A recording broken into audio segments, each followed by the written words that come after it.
তোর পাশে এইভাবে দিয়ে এইখানে একটু চাপ দিলেই দেখবেন যে গলাটা সুন্দর মিল হয়ে যাচ্ছে। অনেকে কমেন্ট করেন যে ভাই গলা সুন্দর হয় না। দেখেন আমি যেভাবে কাটিং করি বা যেভাবে সেলাই করলাম, এইভাবে গলা তৈরি করলে 100% সুন্দর হবে। দেখেন এইভাবে আমাদের আরেকটি পার্ট আছে, সেটাকেও সেলাই করতে হবে। এখন দেখেন এখানে আমরা কুচি দিব। তো এই যেটা হচ্ছে ঘেরের কাপড়, এই ঘেরের কাপড়টা সোজা পাশে রাখছি, আমাদের লম্বা লম্বি জয়েন্ট দিতে হবে। আর এখানে দেখেন একটা জয়েন্ট পড়ছে, এই জয়েন্টটা উল্টা পাশে রেখে এভাবে ধরে আপনারা পায়ের সাইড থেকে শুরু করে লম্বা লম্বি জয়েন্টটা দিবেন। এইভাবে অবশ্যই জয়েন্টটা দিবেন, তাহলে ঘের বেশি হবে। ঠিক আছে, কাটিং করার সময় দেখছেন একটা জয়েন্ট দিছিলাম, সেই জয়েন্টের কাপড়টা এইভাবে সামনের পাটে একটা জয়েন্ট করবে, পিছন পাটে একটা জয়েন্ট করবে। জয়েন্টটা দিয়ে এইভাবে একটু ডলা দিয়ে নেবেন। এরপর এই পাতিলা পাশে আপনাদের কুচি দিতে হবে। পাতিলা পাশে এই কুচিটা দিতে হবে, এখান থেকে 1.5 ইঞ্চি পর নিয়ে কুচিটা দিবেন, অর্থাৎ 1.5 ইঞ্চি মাপ দিয়ে 1.5 ইঞ্চি পর থেকে কুচি দিতে হবে। কুচিগুলো দেখেন একটু মোটা করে দিবেন যাতে দেখতে সুন্দর হয়, এবং কুচি দেওয়ার পর আপনার কোমরের মাপ অনুযায়ী যাতে আসে। অনেক সময় কুচি ছোট বড় হয়ে গেলে আপনারা কোমরের মাপ কিন্তু অ্যাকোর্ড করতে পারবেন না। সেই ক্ষেত্রে কুচিটা আবার খুলে নিয়ে ভালোভাবে দিয়ে নেবেন। এপাশেও 1.5 ইঞ্চি চিহ্ন করে এখানে কুচিটা দিবেন। কুচি দেওয়া একদম সহজ, আমি যেভাবে দেখিয়ে দিলাম এইভাবে চেষ্টা করলেই হয়ে যাবে। এরপর এই বডির পার্টের সাথে মাপ দিতে হবে কোমরের মাপটা। এভাবে রেখে এইভাবে মিলিয়ে নিব যে কুচিটা ছোট বড় আছে কিনা। যদি ছোট বড় থাকে তাহলে কুচি খুলে নিয়ে আবার মিল করে কুচিটা দিবেন। এরপরে এই বডির কাপড়টা সোজা পাশে রাখবেন আর কুচির কাপড়টা উল্টা পাশে রেখে এইভাবে ধরবেন। ধরার পর আপনাদের কুচির কাপড় কিন্তু টান দেওয়া যাবে না। সবসময় বডির কাপড় অর্থাৎ নিচের কাপড়টা টান দিয়ে সেলাই করবেন, তাহলে কুচি লাগানোর পর ওইখানে ফিনিশিং আসবে। এইভাবে কুচি ছোট বড় হলে কুচি খুলে দিবেন অথবা কুচি একটা দিয়ে দিবেন, যেভাবে মিল করতে হবে। এরপর দেখেন ঠিক এরকম হবে, এখানে একটু ডলা দিবেন। ভিতর পাশে বাড়তি কাপড়টা উপর পাশে রেখে এখানে একটা চাপ সেলাই দিব। চাপ সেলাই না দিলেও হবে, সমস্যা নাই, তবে চাপ সেলাই দিলে আমার কাছে ভালো লাগে, তাই চাপ সেলাই আমি দেই। এখানে পাশাপাশি আমি 2টা করে চাপ সেলাই দিব। আপনারা চাইলে দিতে পারেন অথবা নাও দিতে পারেন। তো দেখেন আমি চাপ সেলাই 2টা পাশাপাশি দিয়ে নিলাম। একইভাবে আমাদের সামনের পার্ট এবং পিছনের পার্ট সেলাই করতে হবে।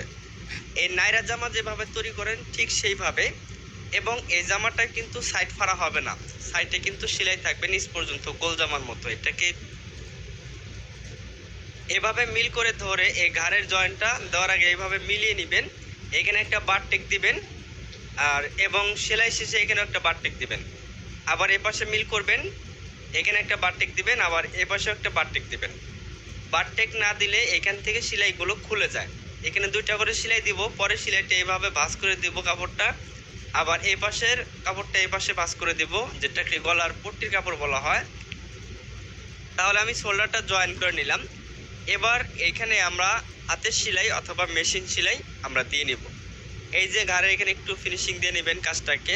আর গলার যে পট্টির কাপড়টা এখানে আমি চাপ সেলাই দিচ্ছি। চাপ সেলাইটা দেখেন কিভাবে দিতে হয়।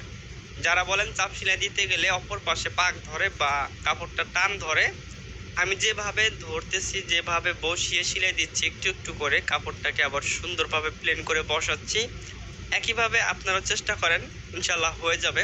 এখানে সেলাই শেষে বারটেক অবশ্যই দিতে হবে, বারটেক দিলাম। বাড়তি সুতার অংশগুলো কেটে দিব। এখন আমাদের বডির মাপ দিয়ে সাইড সেলাই করতে হবে। ঠিক এরকম ভাবে ধরে আমরা বডির মাপ দেব, 2টা পার্ট এক সমান করে ধরবো।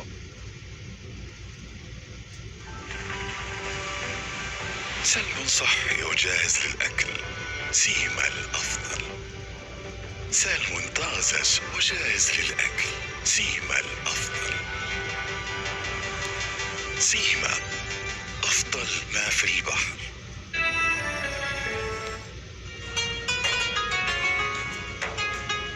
تري للتأمين، أسهل تأمين رقم. যাতে ছোট বড় না হয়। এইভাবে মিল করে ধরে আমরা এখন বডির মাপটা দিব। বডি হচ্ছে আমাদের 36 ইঞ্চি আর কোমরের মাপ হচ্ছে 31 ইঞ্চি। 36 আর 31 ইঞ্চি মাপ অনুযায়ী এখন আমাদের নিতে হবে। যার যতটা হয় নেবেন, সমস্যা নাই। আপনি যেভাবে তৈরি করবেন সেই মাপটাই নিয়ে নেবেন। এভাবে নেওয়ার পর 36কে 2 ভাগ করে 1 ভাগ 18 ইঞ্চি নিব, এখানে চিহ্ন করব আর এ পাশে 18তে চিহ্ন করব। এরপর 31কে 2 ভাগ করলে 1 ভাগ 15.5 হবে, এখানে এইভাবে নিয়ে 15.5 ইঞ্চি নিয়ে আমরা এই পাশাপাশি চিহ্নগুলো করে নেব। এই চিহ্ন বরাবর এখানে একটা বারটেক দিব, বারটেক দিয়ে সেলাই শুরু করব এবং এই যে হাফ বডির জয়েন্টের এখানে আমরা এইভাবে ফিতা দিব, এটাকে বেল বলা হয়, এই বেলটা দিয়ে দিব। চাইলে দিতে পারেন, আপনারা নাও দিতে পারেন।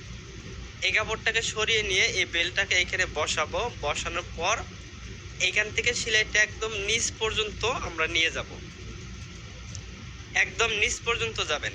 এটা কিন্তু নায়রা কামিজ না, এটা গোল ফ্রক। যদি নায়রা কামিজ তৈরি করতে চান তাহলে কিন্তু সাইড ফাড়া রাখতে হবে, ঠিক আছে? একইভাবে কাটতে হবে, একই পদ্ধতি। এপাশে যদি অতিরিক্ত বাড়তি কাপড় 30-এর অর্ধেক নিলাম, নিয়ে পাশাপাশি চিহ্ন করে এপাশেও আমরা সেলাই ধরবো বারটেক দিয়ে। আর এখানেও একটা এই বেলটা আমরা লাগিয়ে নিব। এই বেলটা দেওয়ার কারণ হচ্ছে অনেক সময় লুজ হয়ে যায়, মাপের থেকে লুজ হয়ে গেলে বেলটা দিয়ে